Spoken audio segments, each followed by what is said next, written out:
G'day.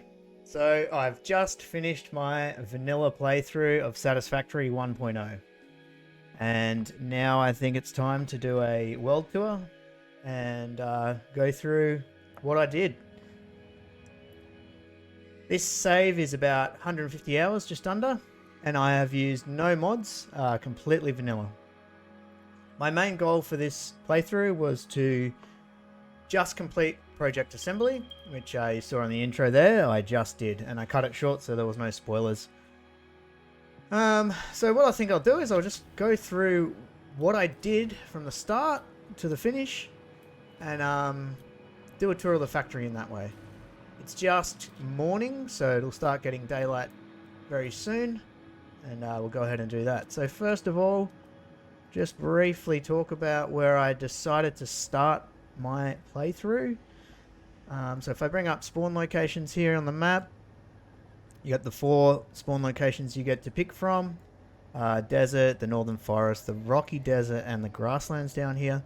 I picked a spot that was just off from any of these bits, so I spawned in the grasslands and ran to the west to just about here. And the reason I picked this spot is because of the nodes that were there. If I just toggle the pure nodes on, you'll see there's 3 pure nodes of iron, 1 pure node of copper, 2 limestone, and then not far off is caterium and sulfur.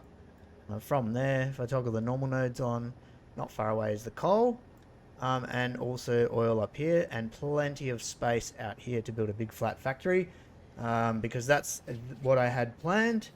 I planned to focus purely on production, not so much aesthetics and crazy aesthetic stuff, even though my factory does look very neat. I like everything to be neat and not clipping. Yes, it is just, for the most part, just one big flat factory spread out, and I kind of wanted to do that to give people an idea of what can be required. I only really did the minimum amount of machines for the end game anyway, and we'll look at that anyway. Sun's coming up. So this is the starter area. This is where I started my playthrough. You can see there's a pure iron there, a pure iron there, and another pure iron there. I just slapped down my hub here and just started getting at it. Pretty soon I upgraded, or I improved my hub. I put a little platform there. I got the copper from just here, limestone, and that really, those 3 things, copper, limestone, and iron, that's all you really need to get going. And I just started progressing through the tiers. One of the first things I did was get this, what do you call it, biomass burner going. I only used 8, 1, 2, 3, 4, 8, and that's all I needed to get me to coal power. Oh look, I've just noticed something. Look at that. That is no good. That needs to be painted. How embarrassing. Anyway, yes, that's what I did.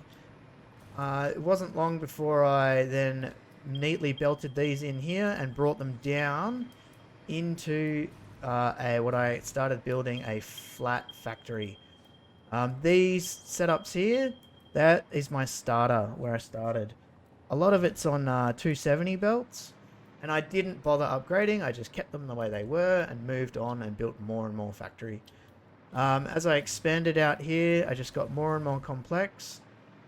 And this whole section here that I'm looking at now is pretty much tier 1 and 2, or phase 1 and 2. So the smart plating, the whatever the other stuff is. Alright, so this is all slower belts, and a bit of caterium in here as well. What I wanted to do with the start of it is just get organized with my personal supply of items, and I labeled how many are coming through. These all get belted onto one sushi belt and then sent over to my automatic sorting and storage system over there, which I'll briefly go through later. Right, I'm going to try not to make this too long, but it is what it is. I'll edit it as best I can. So once I got that done, I think halfway through here I needed to expand into coal power. So we'll go take a quick look at that, and I'll fast forward the camera. Fast forward the video. So this is my coal bus line that brought coal into the base for early game steel. And I also grabbed an extra copper and iron from there over in the lake where the coal is.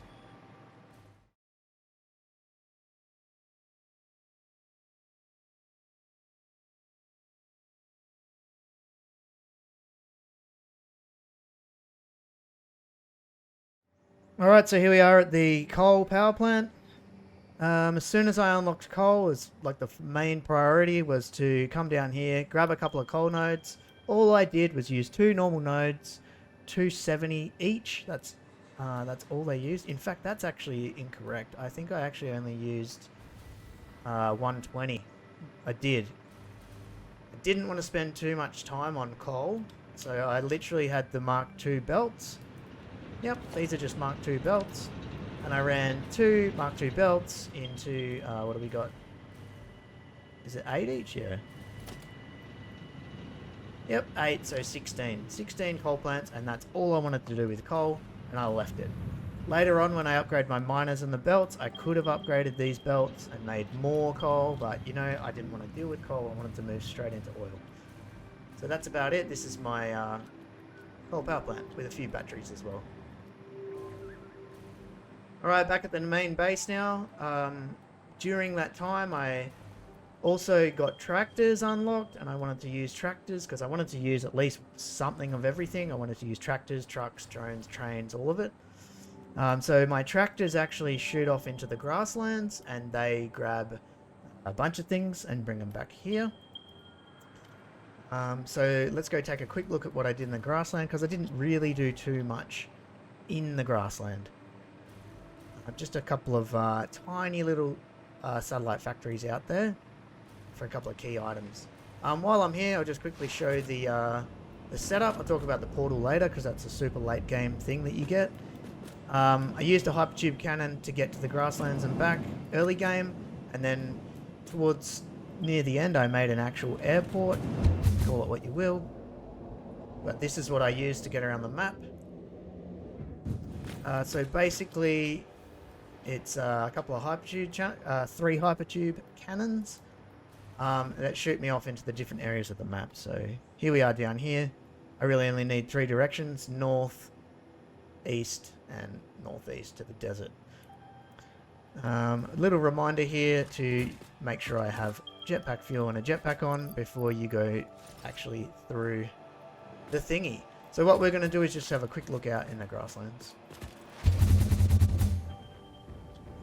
I utilized the big power poles, whatever you call those things, to get power out.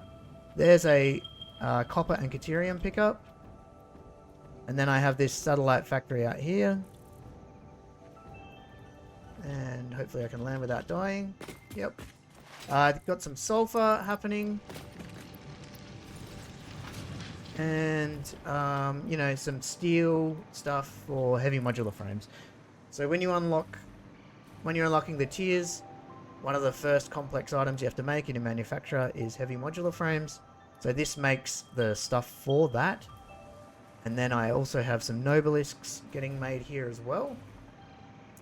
And right there is a truck. So not a tractor, a truck.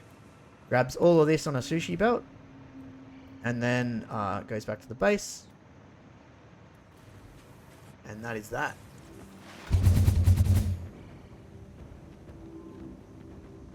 Alright, back at the base now. This is where the truck, you can see just one truck, that's all it was, drops off my supplies. So this guy's dropping off some Nobelisks for weapons. I have a little weapons factory over here, which is what I needed to get out there and farm all the hard drives and summer sloops. And it basically sends concrete, these encased beams, and pipes to the very first setup for my heavy modular frames. From there, I just started progressing through the tiers, and I moved on to trains, and I started expanding my train network out into the world. I can't remember exactly what I did first, whether it was trains or the oil power. It might have actually been the oil power. I unlocked trains, And then over here I did my first oil setup. Oops. So yeah, I realized that I would need more power, and we moved into this quick little oil setup over here. When I unlocked oil, I wrote it down here on signs. So out of the first node I unlocked, I made a bunch of plastic, jetpack fuel, and enough power stations just to get me up for the power. After I did that and got trains operational, I did the phase 2, which was my own personal phase 2 anyway, which was basically just a power station, and that is over here. So the first one is like, the priority was to make plastic and rubber, and the leftover heavy oil residue, I made nine of these, which is a nice little boost to my power from coal. And then the next thing I did was a regular fuel power station, not turbo fuel or anything, just over here. I had one pure node of oil and made a whole bunch of power stations. And then throughout the game, as I was exploring and getting summer sloops, I managed to get 5 of these alien power augmenters, and I actually only have 4 now because I destroyed one because I actually ran low on summer sloops at the end of the game. So that's my base setup for oil, and that was this power here got me by for a fair chunk of the game. Alright, so this was my first train station that I made with the trains. The reason I've got the storage containers like that is for a throughput issue that is completely solved, and now it looks like it's backing up because I did upgrade the belts, but all is in order, I assure you. Essentially, with my first trains, all I did was run this bad boy out to 2 separate stations, just here and here, and I pick up quartz and iron, and I bring back the quartz and iron, and then from here, here, here, here, here, and these 30 manufacturers that you see in this one long line, that is my crystal oscillators. So pretty early in the game, because I've played a lot of the game in the past, I did know that I was going to need a hell of a lot of crystal oscillators because they're used in so many recipes. So I went, what the hell, let's make a whole bunch.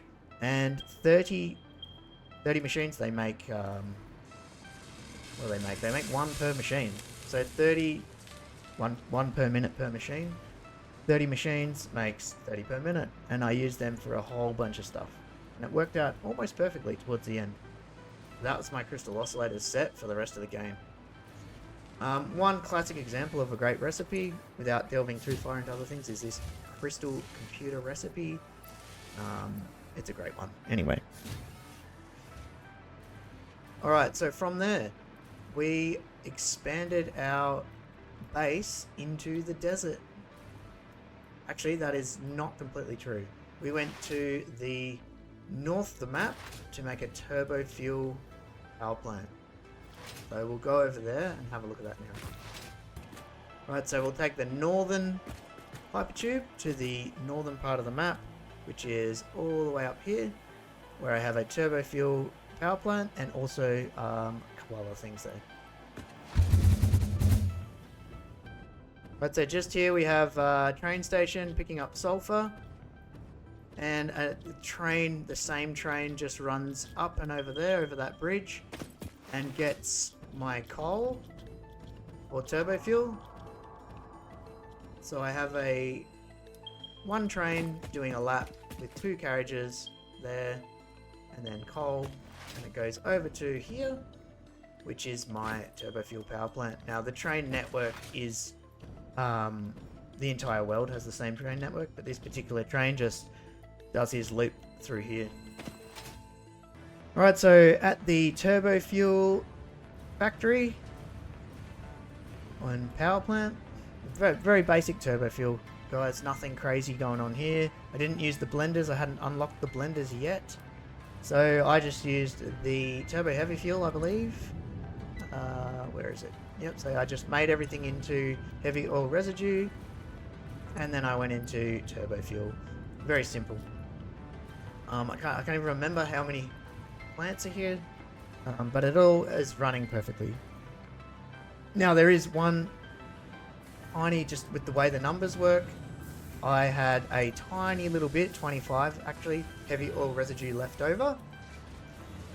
And with some polymer resin that was also left over, just made some containers and packaged that heavy oil residue. It doesn't sound like much, 25 per minute, because it isn't. This then goes onto a drone, because later on I put this on, once I unlock drones. This drone goes back to my base, and I use that heavy oil residue for my weapons factory to make explosive rebar and cluster bombs. So this is my packaged fuel factory, not for the jetpack though. This is for my fuel for drones. So this makes 280 packaged fuel per minute, just regular fuel. And from this drone port, I send one drone out into the world, and he leapfrogs around and fills all my other drone ports up in the world with fuel, and I have ample fuel. As you can see, it's all backed up.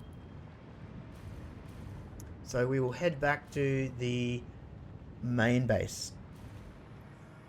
Alright, we are back at the main base. I would advise getting some doggos if you're doing a playthrough with no mods. One of the dogs I got early in the game managed to get himself stuck in the floor, and I left him there. So I get stuff off him every now and then. Sometimes good, sometimes bad. I've been known to get turbo motors off him every now and then. So Greg's done not a bad job in this playthrough. I have another dog actually that's stuck under here. He is stuck under here, and I get stuff off him too. Look at that. Every now and then they hand you one rifle ammo.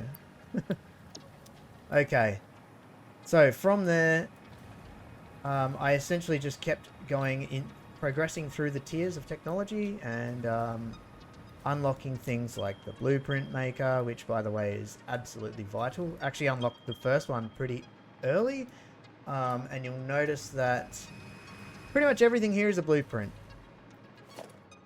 Everything here you see is a blueprint, and it just makes everything so much quicker and easier.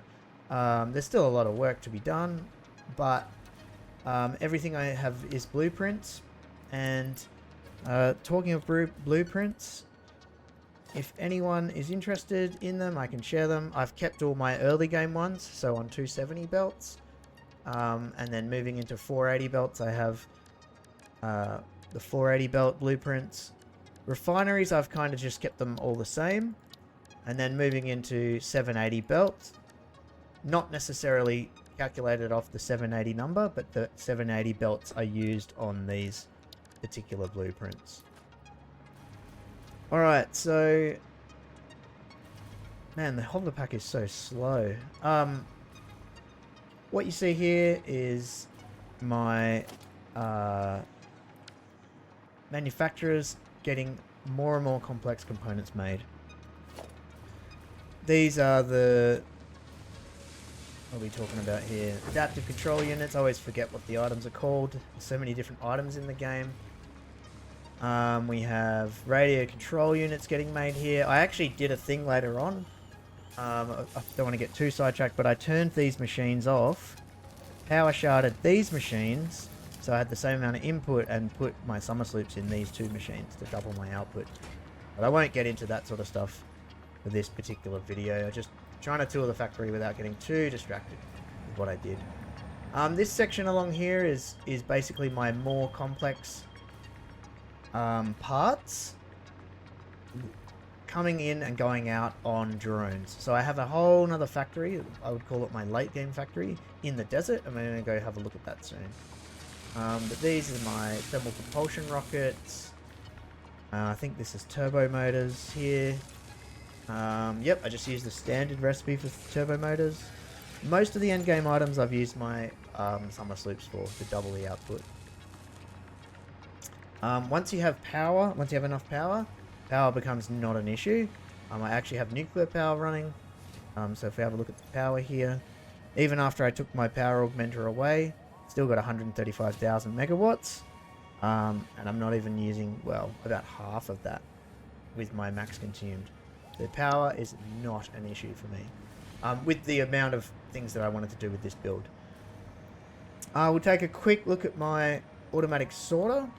So essentially all my items come through, all the early game items over here.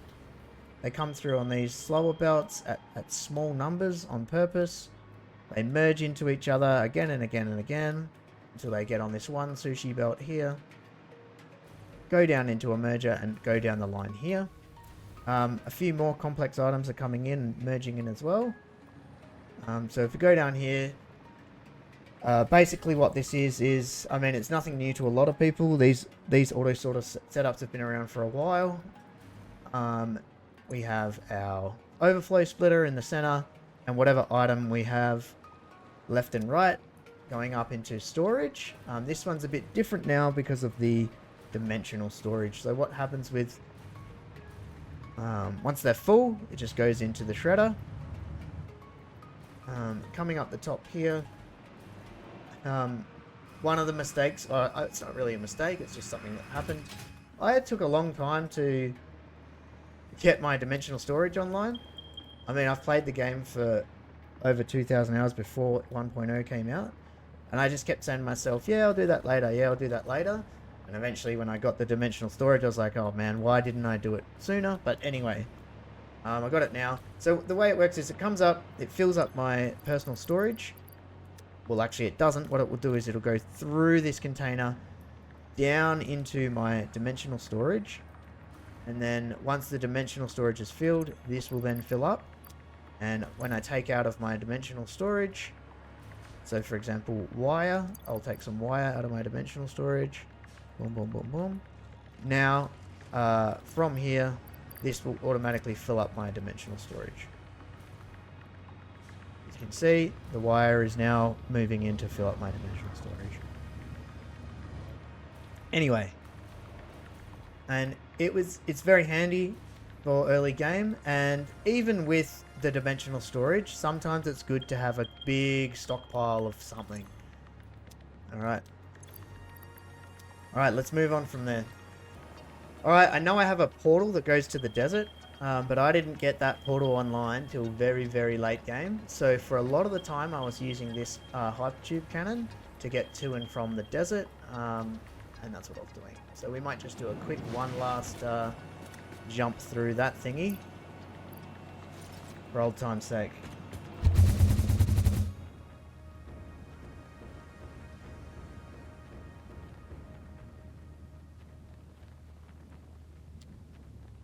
Right on the way over, we can peek over in the distance there and see my nuclear setup. We'll probably have a look at that last.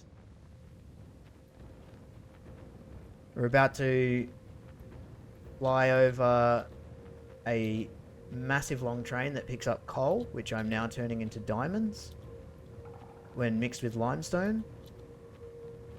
And I've also mistimed my jetpack, so I'm going to have to land here next to this train. Oh, lucky I didn't die. Yeah, there goes that train now. 11 carriages long. Here we have just a section that's picking up oil for the desert factory. Even on just my lines that I pick stuff up on, I like everything to be neat. No clipping at all. So nothing fancy aesthetic wise, but definitely neatness is what I was going for. Alrighty, so here we are at my desert factory, which ended up being, I guess you could call the end game factory, where I made the end game items. So this goes off to my nuclear factory, or nuclear power station. Essentially, I got to the desert, I knew there was a heap of nodes, resource nodes here that I could use. I built a massive ass flat platform over the desert, just high enough that I knew it would be high enough to go over any miners I might want to install. And I just went about routing in a whole bunch of resources. I didn't end up using a lot of the ones around here. I went for the pure nodes straight away. And essentially I just started belting in the machines and cracking into it. Wherever you see belts underneath the factory is basically because I ran out of room on top of the factory. This here is something I've neglected to put back in, but I'll fix that right now. Cool. And here we are, big ass factory. So I won't go through like every single thing, every single detail of every single machine. But basically, yeah, I have nitrogen, coal, sulfur coming from a bunch of stuff around there, quartz and SAM ore, and just iron and copper coming in from all over the place, all coming in to make stuff.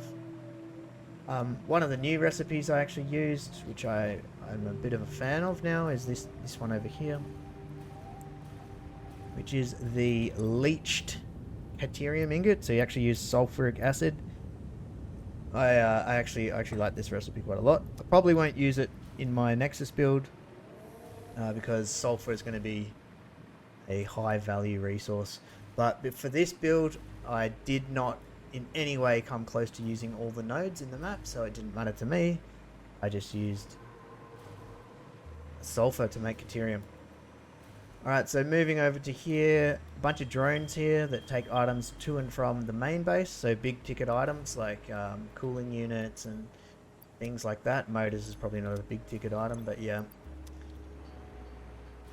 And that's what I did. This factory here, so excluding what's to my left, to the right here was my phase 4, if you will, factory. And part of phase 4 is actually... what's that called again? Nuclear pasta. So those two particle accelerometers there are the first two that I built, and they are doing the nuclear pasta, and that got me through phase 4, and then phase 5 is nuclear pasta again. So I just let that keep running and running and running, and eventually got what I needed. Since we're here, I'll just quickly have a look over here. This is the end game stuff. All I did literally was make one machine per end game item. I knew I was going to need a lot of diamonds and time crystals, so I probably went a little bit overboard with them, but hey, who cares? I used the cloudy recipe, so there's many different ways to make diamonds, but I used cloudy, mixing coal with limestone, hell of a lot of limestone, 600 per minute each machine. And I just got limestone from everywhere and coal. My big ass coal train, who's just about to leave now actually. Away he goes. And not all of it's being used at the moment because this is built to be upgraded to the Mark 6 belts, the 1200 per minute belts. Just a funny one point to notice, I didn't actually use the Mark 6 belts. I unlocked them, unlocked everything, but I am now at the point where I can upgrade everything to 1200. So these belts here can be upgraded to 1200, carry on around and feed another 3. It's just that I've completed the game and I don't know if I'm going to do that for this particular playthrough. Quantum encoder, making AI expansion servers, summer slooped. This one's making the neural quantum processors, and there's another one over there making the superposition oscillators. So essentially one of these has 3 recipes in it that I'm aware of. I'll just get it down somewhere. Sorry, 4 recipes. I haven't done the alien matrix either. I mean, I can, but I just haven't because I've finished the game essentially. I've done project assembly. Alright, so there's a bunch of stuff here. We will go look at... actually, I'll show you the portal. So, spoilers for anyone that wants to finish the game and hasn't seen the portal yet. But this is the portal. There's a little cutscene. It's pretty cool. And boy, did this feel like a game changer when I got it. Insanely good. But I've only got one setup for this playthrough. That's all I really needed. To get to the desert and back super quickly. So, one thing I actually noticed is it when you hop through the portal, it maintains your velocity. It's pretty cool. I was playing around on stream before. Like, I set up a hypertube cannon facing into this and just firing out of it. So it's pretty fun to mess around with. But that's basically it for the factory, really. I mean, there's some caterium over there, which I turn into trigons and all of that. But I didn't want to make this video too much about exactly what I did with production and more about just a tour of really what I did. Essentially, you can see I just did one machine for each endgame item, and two for the nuclear pasta, but they make one per minute together. And I didn't really do much else than that. I guess I have a lot of spare of some items, like high-speed connectors. I'm probably making way more than I need to there. And yeah. So the last thing we'll do is we'll just have a look at our nuclear program, which is running this whole business, and then we'll probably leave it there.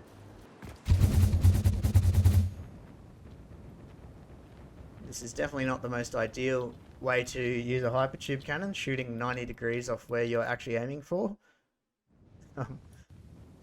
But whatever.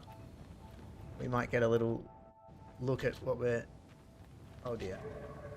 I'm dead. I'm actually not dead. Amazing. I lived. Okay. This is my nuclear setup. So, I have 30... Correction. I have 60 nuclear plants set up over there. Now, what I'm doing at the moment is using 250 uranium to make enough nuclear fuel rods to run 30 nuclear power plants. That is currently what is running. The drones over here are doing a bit of crystal oscillator bringing in and something else. I can't remember what they're doing. Whatever. They're doing stuff. But so these two rows here, I've just got literally only 250 uranium. This entire setup is 250 uranium per minute. Make the cells here and then the fuel rods here. And there's a couple of support ancillary products that go into this nuclear setup to make the fuel rods. And that's it. Up to here. Now the next set of machines, these blenders and these particle accelerators and these assemblers here, so 1, 2, 3, they are for the nuclear waste processing. That's all they do, and then they turn the waste into non-fissile, and then from there they turn that into plutonium fuel rods. Now with the plutonium fuel rods, they can be resource sunk into the resource sink, which allows me to effectively have a zero waste nuclear build. Now, for a lot of people, that is not news to anyone. It's been around since update 4, I believe. So what I've done is my left 3 nuclear plants over here, 3 rows of 10. That's what's running at the moment. Now, the next 2 rows, so 4 and 5 rows of 10, can be run off what's in this, what I'm making here, which is 2.66 per minute. Now, I can run 20 nuclear power plants off 2 per minute, because they use 0.1 per minute. The remaining 0.666 I can use for whatever I want. I can just send it to the resource sink, or I can use them in trucks, which they're amazing in trucks, by the way. But I haven't done that yet, so I haven't processed the plutonium. So if we just get down here on my slow as hell hover pack, we can have a quick look at what's going on down here. So the nuclear fuel rods come in on this one. They go to the left and they fill up these 30 here. So I have 6 nuclear fuel rods coming down, powering 30, giving me 75,000 megawatts and 300 per minute waste. And that waste goes back, gets processed into plutonium, and then shredded into the shredder, which is the stage we're at now. I have these made. I could run another 20 and get another 50,000 megawatts, but I would then produce 20 plutonium waste per minute. I can then, from there, process this into fixonium, and the fixonium will run another 10 nuclear plants for another 25,000, and Fixonium does not create any waste. So that's over here. It's obviously not running yet because I haven't done that. And the thing is that I've decided that I'm probably not going to for this particular playthrough anyway. I mean, I'm going to keep the save. Maybe I'll come back to it, play around with it. But funnily enough, when I set these all up, I built the waistline in because they're basically like, they're all exactly the same. And then when I got to the end, I was like, hang on a second, there's no waste coming out of these. So I could have saved myself a bit of time and not plumbed all these in with all these belts, but hey, repetition got me. And by the time I got to the end, I did it, and then it was too late, and I realized that there's actually going to be no waste coming out. But hey, alright, so that's about it for my factory tour. I'm going to hopefully edit it down to not be too long. If anyone has any questions about anything at all, I'll address it in the comments if I can. But from here, my main priority, or the thing I want to do next, is work on my NEXUS project. For anyone that's interested, the NEXUS project, I'll put a link, is something that I've been working on to use every single resource node in the entire map. I had a crack at this in update 8. I got pretty decent, and I made a couple of cool videos on it. But as you know, with 1.0 release, there has been so many changes to the game, including nuclear recipes, added nodes, recipes changed, the 1200 per minute belts. It is simply not worth me trying to carry on with that save, and it is going to be better off if I start again. So that's it.